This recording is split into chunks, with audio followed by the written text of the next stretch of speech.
Freeport area Bataan. Nakiisa ang alyansa ng manggagawa ng Bataan Labor Alliance o AMBABALA, katuwang ang Workers for People's Liberation o WPL at Young Bataeños for Environmental Advocacy Network sa paggunita ng araw ng paggawa sa pamamagitan nito ng pamahagi ng libreng lugaw, Wow, sarap! at mga polyeto sa Freeport area of Bataan. Layunin ng aktibidad na maipakita ang pag-isa at suporta ng mga manggagawang patuloy na naharap sa mataas na gastusin at kakulangan sa kita. Oo.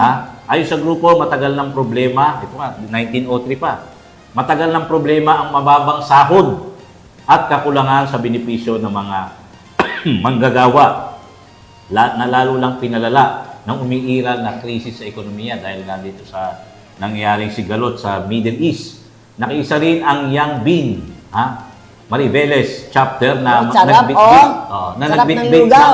placard upang ipahayag ang kalagayan ng sektor ng paggawa kasabay ng panawagan na tanggalin na ang VAT at excise taxes Correct. bilang agarang tulong. Kasi pag nawala yan, lalo na sa produktong petrolyo, bababa ang presyo, sister. Oo. Binigyan din ng AMBA na kinakailangan ang pangmatagalang solusyon upang matugunan ang pangunahing pangangailangan ng mga manggagawa. Kasi yung solusyon, puro band-aid solution. Band-aid lang eh. Bibigyan mo ng 3,000, 5,000. Di ba? Lalo na sa gitna ng kawalang katiyakan sa trabaho, sister. Kaya yan. Hoy, anytime daw, iset natin, sabi ni Bukal Ray Ibe.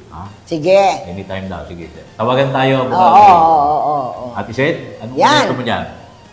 Di ba, since 1903, Mula noon pala, nung yun na ang panawagan ng mga manggagawa.